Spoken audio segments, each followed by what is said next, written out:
Yes, it's my great pleasure to introduce our first speaker, Dr. George Everly. He's an award-winning author and researcher who is listed as one of the world's top 10 authors by biomed experts in 3 different areas: psychological crisis intervention, disasters, and human resiliency. Dr. Everly is a professor in the Johns Hopkins Bloomberg School of Public Health and in psychiatry in the School of Medicine, as well as several honorary and visiting faculty appointments at other institutions. Dr. Everly has served as a leader and member of numerous important committees, including the US CDC Mental Health Collaboration Committee, the Infrastructure Expert Team within the US Department of Homeland Security, and the National Voluntary Organization Active in Disaster Emotional and Spiritual Care Committee and Early Psychological Intervention Subcommittee. He is co-founder of non-governmental representative to the United Nations for the International Critical Incident Stress Foundation. Dr. Everly is the author, co-author, or editor of 20 textbooks and over 100 professional papers, and he has given talks in over 26 countries that have been translated into numerous languages. Please join me in welcoming Dr. Everly. Thank you for that most kind introduction, Dr. Reynolds. Unfortunately, we're out of time. You can fill out your evaluations now. No, but seriously, it's a privilege to join you today. My topic is pretty simple, I think. We are faced with a challenge like never before, to borrow a phrase.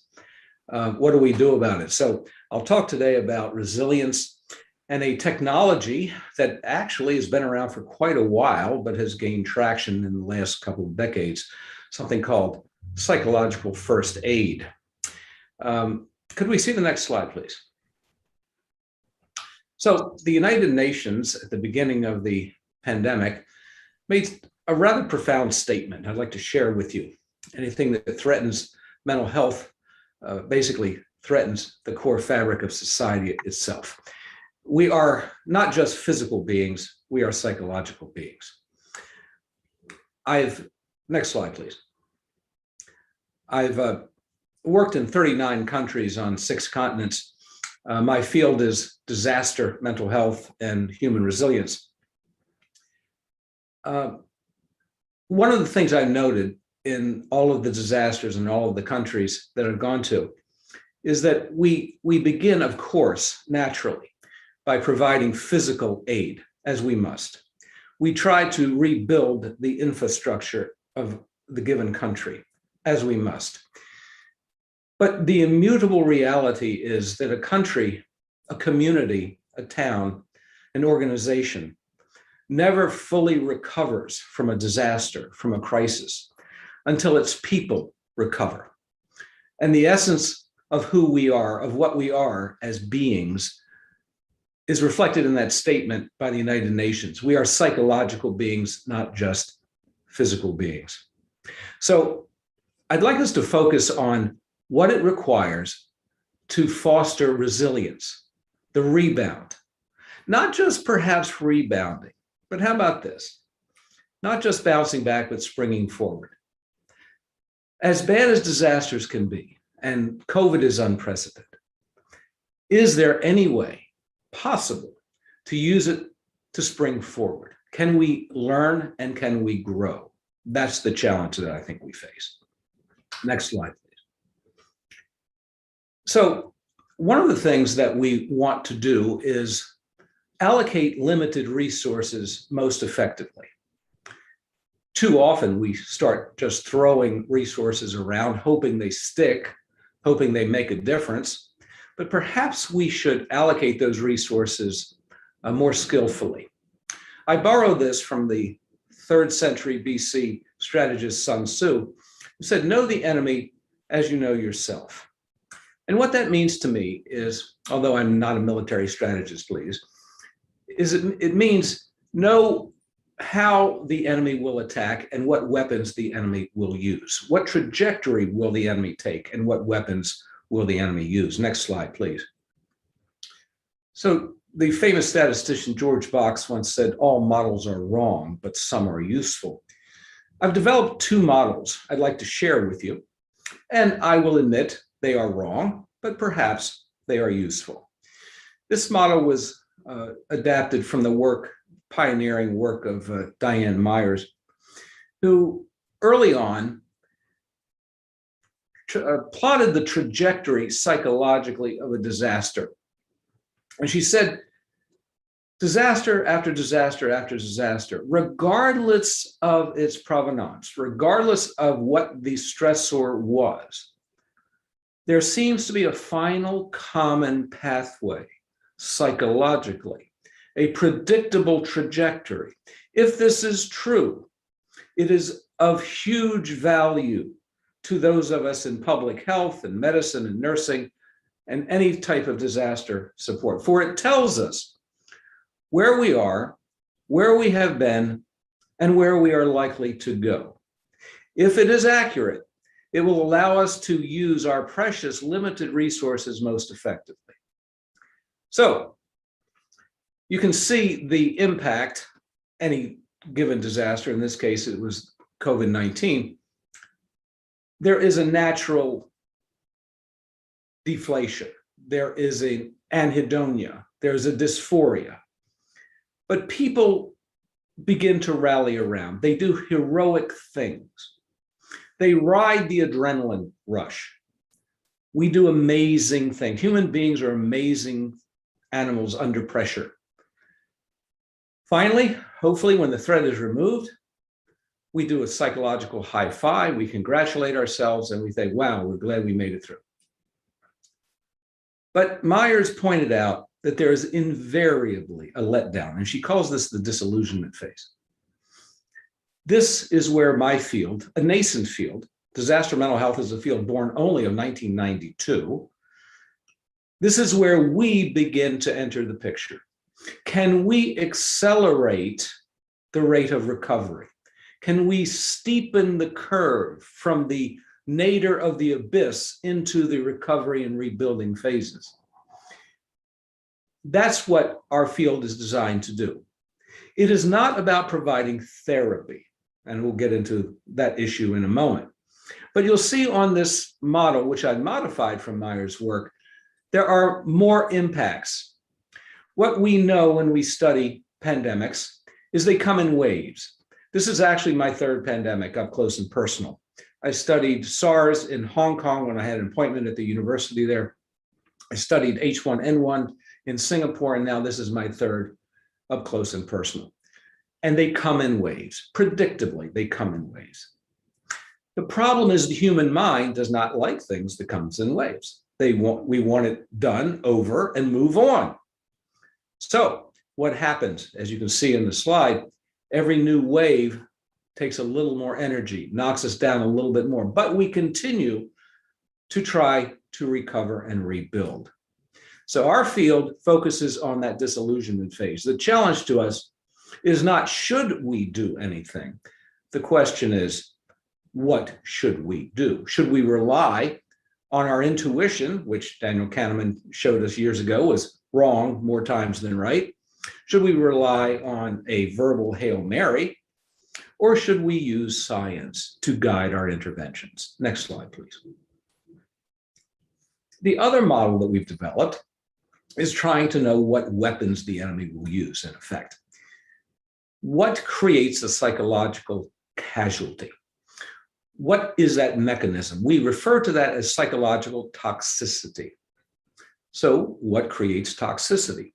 We'll say there are three variables with one mitigating or buffering variable. So we have a four-factor model. Lethality and morbidity. How many people does it make sick? How many people does it kill? The chronicity. The longer it lasts, the more toxic. And if it comes in waves, believe it or not, toxic even more so. And if those waves are unpredictable, it is even more toxic. A third variable, human beings do not like ambiguity. We do not like uncertainty. One of the most difficult psychiatric disorders to treat is anxiety. Fear, on the other hand, pretty simple. Anxiety, the uncertain, the unknown, very difficult. So we ask ourselves, what's the ambiguity surrounding the stressor, the disaster? Do we understand the nature of the threat? Do we understand how it is spread? Do we understand how it makes people sick and kills people? Do we understand how to buffer ourselves? Do we understand what preventive measures? What is leadership telling us? What is the medical and scientific community? In the ideal world, all of these things are in concert. However, when they are not in concert, when they are in conflict, this is a problem. The good news, however, is that societies, towns, organizations, nations recover because they are human beings, are inherently resilient. So resilience is a buffering factor here. But what is the single best predictor of human resilience? It is the collaboration, the support, and the compassion of other people. So disasters that bring out the worst in us actually adds to the toxicity.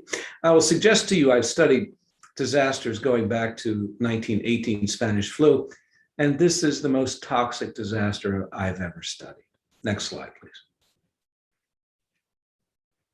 So if resilience is the ability to bounce back and perhaps even spring forward, and I've noted that the best predictor of human resilience is the support of others, how do we help others, support others? Well, we certainly have trained psychiatrists, psychologists, social workers, psychiatric nurses. We can put those folks into the field. That is a failed experiment. We've tried that. The surge, the increased demand in need for psychological services in any disaster will always, always, always exceed the mental health capacity. And yet we continue to make the same mistakes over and over and over again. So here at Johns Hopkins Center for Public Health Preparedness, we decided that perhaps another approach might be appropriate. We thought perhaps training people in psychological first aid, an analog to physical first aid. Anyone, especially first responders, teachers, educators, firefighters, emergency medical technicians, people in hospitals, community leaders, can all be effective providers of psychological support. This is not a question. This has been demonstrated for over 4 decades, that people with specialized training from all walks of life can provide crisis intervention services as effectively, if not more so, than psychologists and psychiatrists. Next slide. This notion has been recognized by the Institute of Medicine, who said that this notion of physical first aid in terms of coping with stressful and traumatic events is something that should be seriously considered. Next slide. So what is psychological first aid? I said it was an analog to physical first aid. Very simple. They are behavioral and psychological techniques designed to stabilize acute distress, mitigate acute distress, and facilitate access to continued mental health care if indicated. It is not a substitute for mental health diagnosis or treatment. It is not a form of diagnosis or treatment, but rather a perfect analog, as physical first aid is to the practice of medicine, psychological first aid is to the practice of psychotherapy and counseling. Next slide, please. This notion is not a new one. I love this quote from Rappaport: "A little help, rationally directed, purposefully focused at a strategic time is more effective than extensive help given at a period of less emotional accessibility." What does our science tell us? Our science tells us that not only can a 15-20 minute acute intervention reduce acute distress, that the effects may actually be chronic. They can be life-changing, as this study by Zaheva Solomon demonstrated. The effects were measurable over the course of 2 decades. Perhaps the best mental health analysis of the terrorist attacks of 9/11 was done by Boscarino and his group out of the New York Academy of Medicine.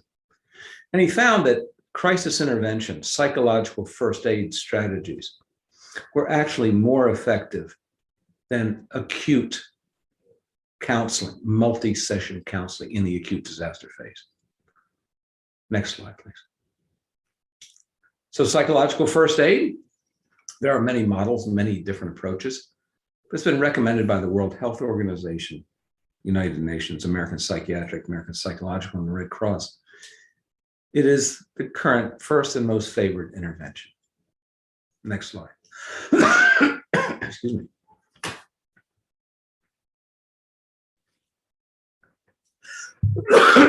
Excuse me. We actually developed a simple online course, asynchronous, and perhaps as a sign of the times, it has been rated one of the most popular online courses of all time, psychological first aid. It is in several different languages, I think 8 or 9 different languages.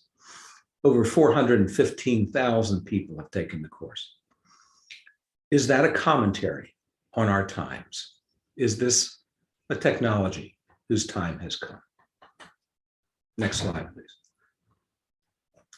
This is my contact information. I think I'm out of time. Thank you, Dr. Reynolds, for the opportunity to share my thoughts. Thank you so much for your excellent and insightful and helpful comments. I wonder if we have time for one quick question. I see there are several questions in the chat box, which unfortunately we won't be able to address all of those. Yeah, so we actually have a question from anonymous attendee, Dr. Everly, asking whether the principles of psychological first aid can be applied outside of a large disaster. So similarly to physical first aid, could we use psychological first aid in our daily life? Absolutely. This is a technology that, in fact, I wrote a paper about this last year. We can actually expand the mental health capacity in any given community on a daily basis by teaching these skills. These are skills of life, not just of disaster. Well, thank you so much. And I would encourage our participants to check out your publications and your course to learn more about this approach. Thank you so much.